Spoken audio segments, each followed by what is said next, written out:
Hi, welcome to my channel. I am Indrani, a pass out of NIT Jamshedpur and IIM Bangalore, and I talk about all things finance.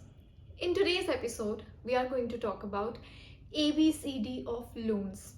This video is going to be the first part of a 3-video series under the topic of debt or loans.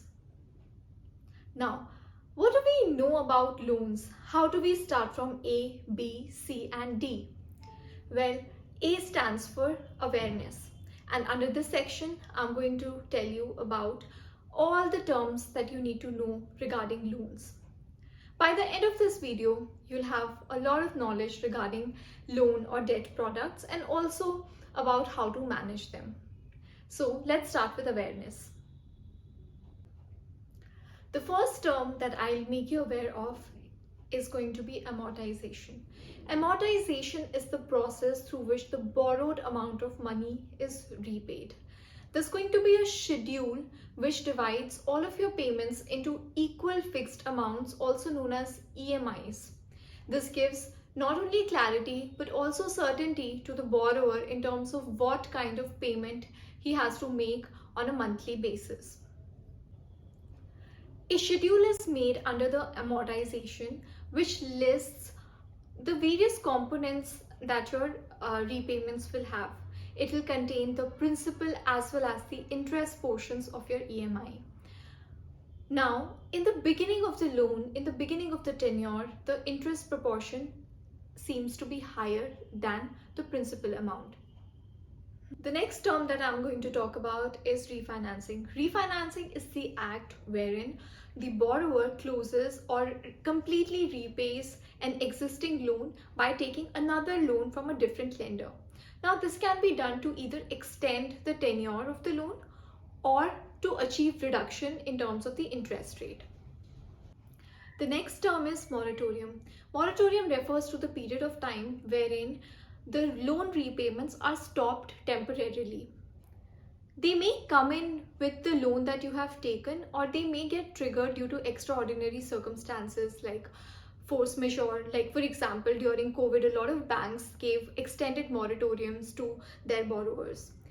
The special thing about moratorium is under regular circumstances, if you do not pay your EMI regularly, that gets counted as a default. But under moratorium, if you're not paying your EMI, that does not count as a default. However, the interest keeps rising on the amount that you have taken from the lender. The next term we are going to discuss is prepayment. Whenever you take a loan, there is a particular schedule which is made in order for you to understand what exactly are going to be the EMIs on that loan. Now, for example, there are people who get some windfall gains like bonus or some ancestral property getting liquidated.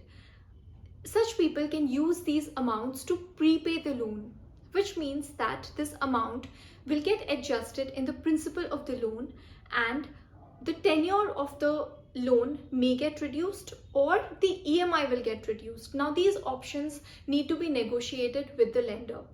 There are some prepayment costs also attached to loans. Some lenders may even put restrictions in terms of you availing the prepayment facility. There may be clauses like you can't make any kind of prepayment in the first 12 months of you availing the loan. Now we'll talk of B. B means borrowing responsibly. I'll cover some pointers here that will help you not only in availing a loan but also in servicing it in a proper manner. We'll start with the first pointer, that is, debt should not be taken to meet your daily, day-to-day expenses or your regular expenses.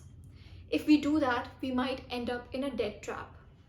It can also mean that we're trying to live beyond our means because we need to take loans for meeting our regular expenses. The second pointer is debt should be taken for assets that can appreciate in value in the future, if not the near future. Debt can be taken for assets that can help you in your daily life. For example, a car through a car loan, or for upskilling yourself through education by an education loan.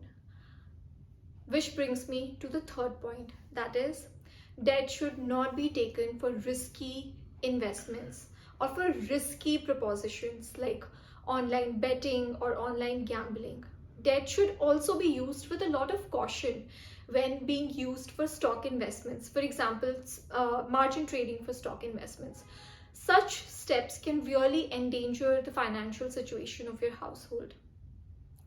The fourth pointer is that unsecured loans and credit cards should be used with a lot of caution.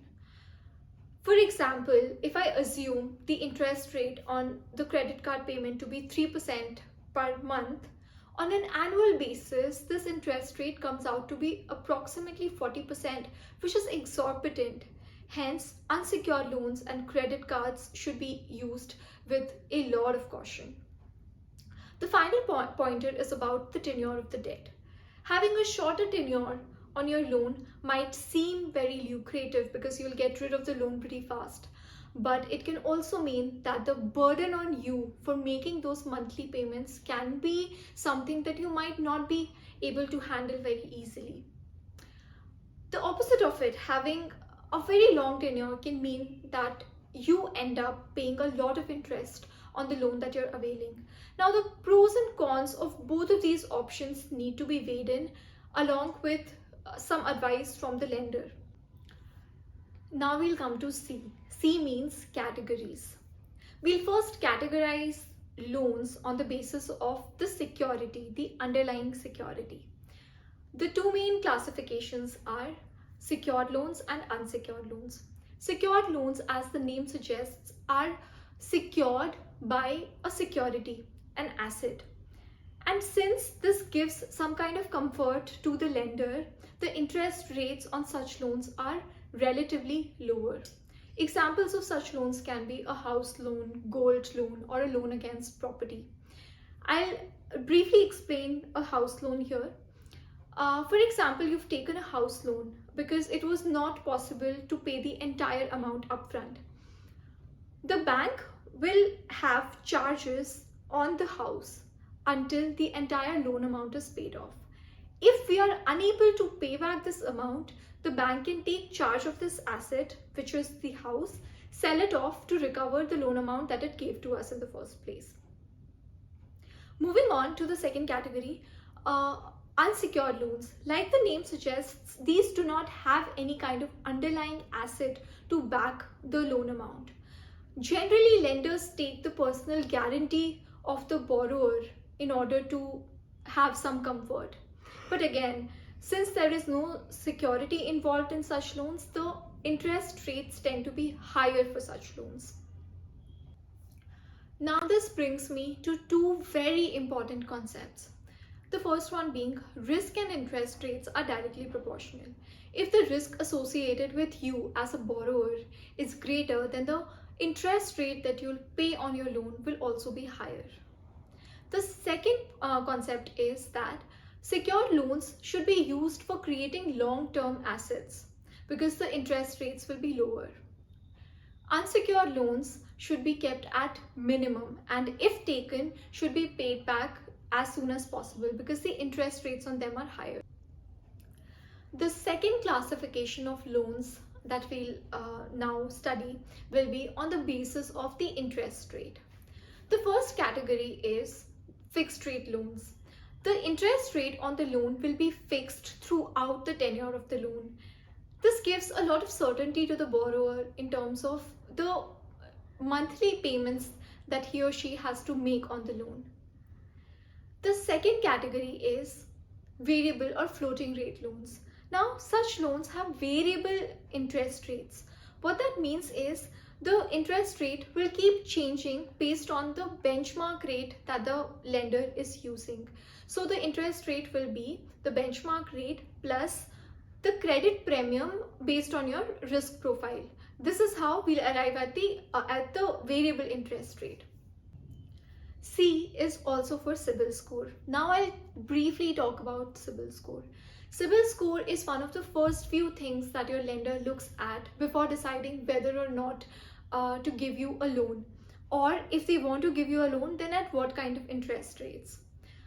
A CIBIL score above 700 would mean that you qualify in being the top credit-worthy people of the country, which means that your application process will be hassle-free and you might also get somewhat lower interest rates. Having a CIBIL score below 700 might mean that you may run into hurdles in terms of availing a loan. Your application may get rejected, or you may end up paying a slightly higher amount of interest on your loan. Your CIBIL score will depend on your credit history. What that means is how you have done in terms of paying your dues.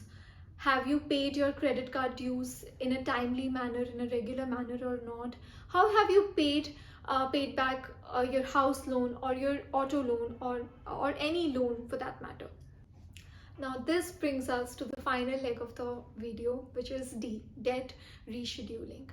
If you find yourself in a situation where it has become difficult for you to service the debt, here are some of the steps that you can follow.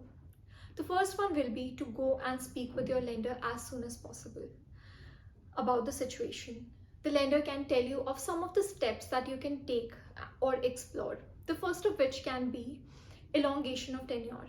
If you elongate your tenure, what that can mean is the monthly outgo for you might come down to some convenient or comfortable level. The second thing that the lender might suggest you can be, for a limited amount of time, they can structure your monthly payments in a manner wherein the principal amount of the payments are completely ridden away for some time. The third thing that the lender may suggest you can be a moratorium. Now, please understand that for all of these three steps, the overarching theme is that there'll be an added cost of interest for you, because we're not adhering to the schedule that was agreed upon between us and the lender. Now, this may also happen that your existing lender might not be able to help you at all. In this case, you can explore getting your loan refinanced by some other lender at terms that are favorable for you. Thank you for watching this video. I hope you found it helpful, and please stay tuned for the rest of the videos in this series. And if you liked the video, please like and subscribe.